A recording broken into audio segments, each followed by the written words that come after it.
Ladies and gentlemen, I am enormously flattered that you should want me to address your conference for the second time, on this occasion in Beijing. And I'm much relieved to know that my first message failed to put you off. Now, I must say I'm greatly encouraged by the progress that has been made so far to create a more sustainable financial sector. And I can only applaud the work of the United Nations Environment Programme Finance Initiative and its member institutions in promoting this agenda over the past 20 years. However, I am also increasingly conscious of the scale of the challenge we face and just how far we have to go.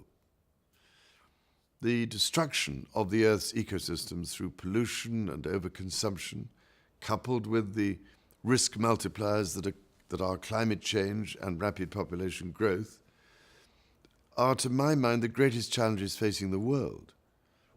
Scientists are warning that we have already burned more than half of the permissible amount of carbon if we are to limit global temperature rise to 2 degrees and thus avoid dangerous climate change. Indeed, our entire future carbon budget, to remain within this so-called safe limit, could be used up within 25 years if we carry on with business as usual.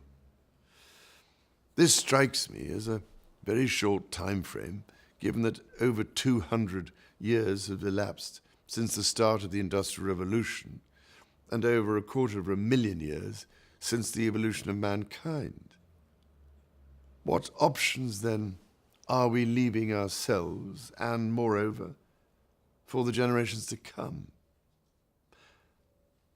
I must emphasize that the impacts from our changing world will not just be social or environmental.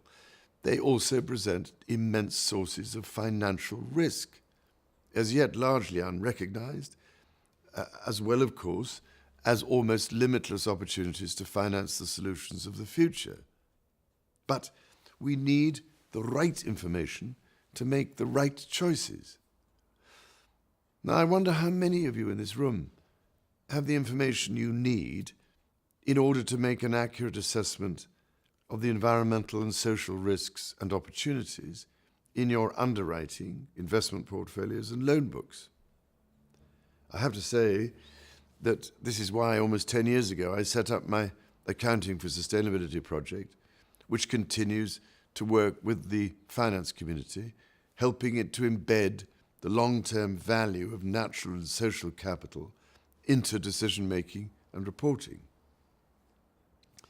In 2010, with the support of many in this room, including UNEP FI and the Chinese Institute of Certified Public Accountants, A4S led the establishment of the International Integrated Reporting Council.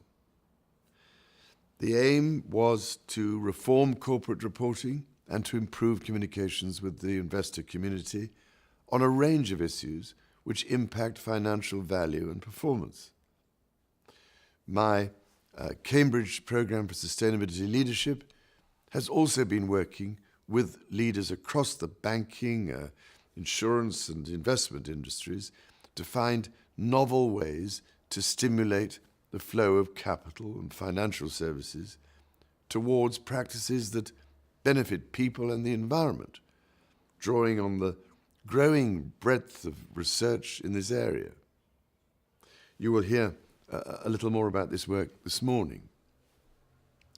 Now, as you know, the world's political leaders are working to develop a set of sustainable development goals for the global economy. Many governments are also seeking ways of measuring the economy that go beyond the limits of GDP. In so doing, they are helping to set the agenda for action. However, without the finance sector involved in the conversation, we will not summon the flow of capital we need to solve these enormous challenges. So there is a huge role for you to play.